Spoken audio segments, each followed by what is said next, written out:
about the future of education. Education has always served the purpose of preparing people for whatever they wish to become.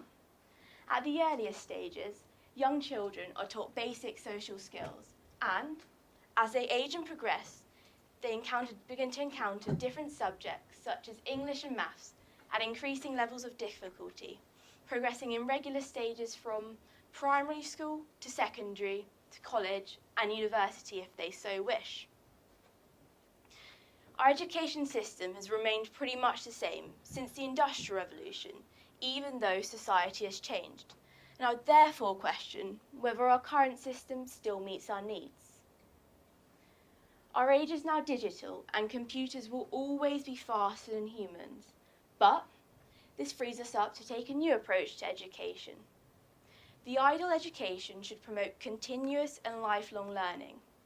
As Pablo Picasso said, all children are born artists. The problem is, how do we remain an artist as we grow up?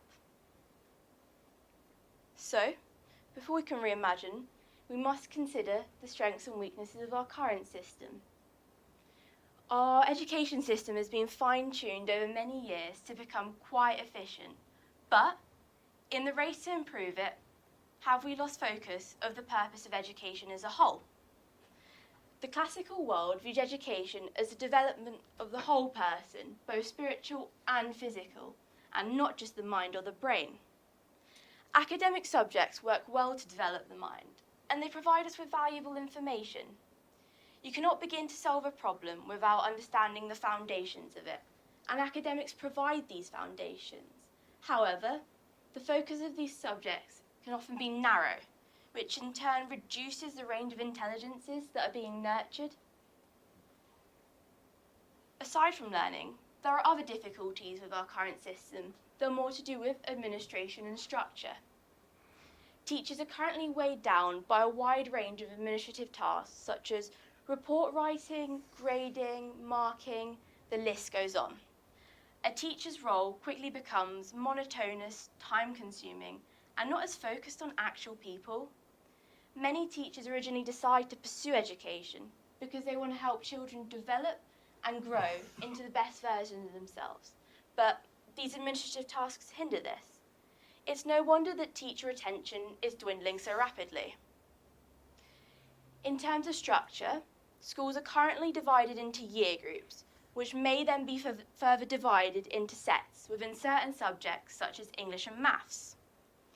Each year group will have a set amount of content that will be taught at predetermined intervals, leading to progress being at a set rate.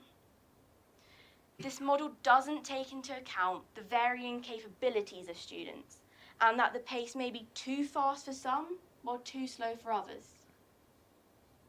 As educationalist Ken Robinson noted, students are educated in batches, according to age, as if the most important thing they have in common is their date of manufacture. So, looking at the whole picture again, despite the best intentions of educationalists to inspire, differentiate, and challenge, the principles of education have remained the same, and any improvements now would come from a whole system overhaul. In preparation for this event, I read a really interesting book called The Fourth Education Revolution by Anthony Selden, who actually happened to be the headmaster of Brighton College some years ago. The book explored the potentials of artificial intelligence in education, and it painted a really positive image of how AI will push us into what Selden called the fourth education revolution. But what will this education revolution look like? And more importantly, what do we want it to entail?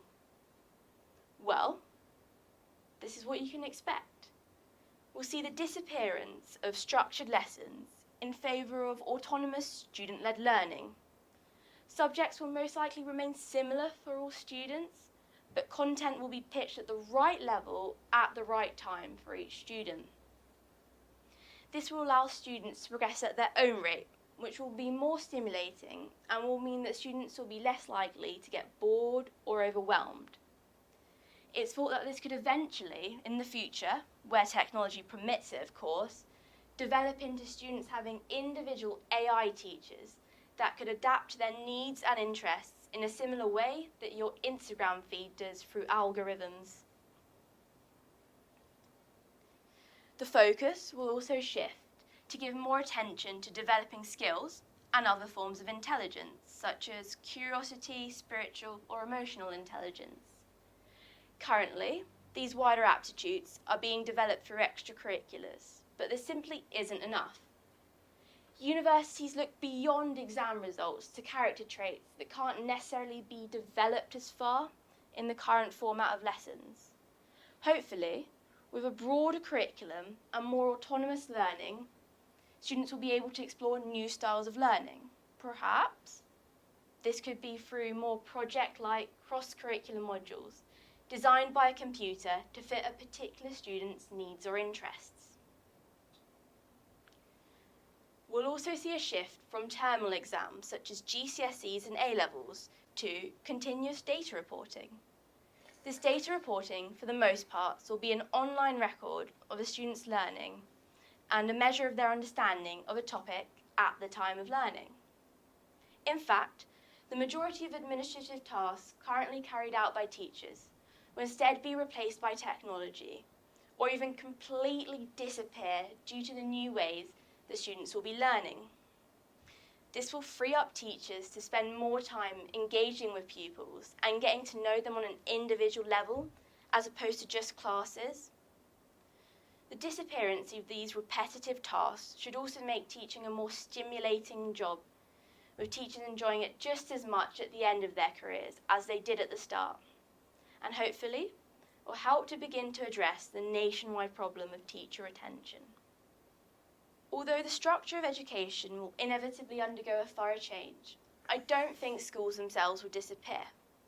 COVID has shown us the importance of schools as a place to gain enrichment from all types of social interaction. However, the way schools are built will change.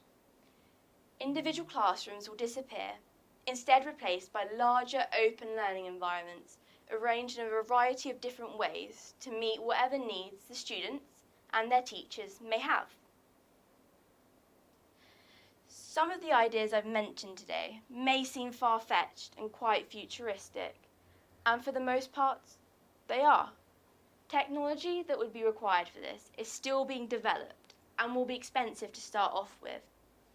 However, as more is produced, costs will inevitably go down and it will become accessible for all. We're quite lucky in the UK and in most other countries, as we have a good access to education and technology.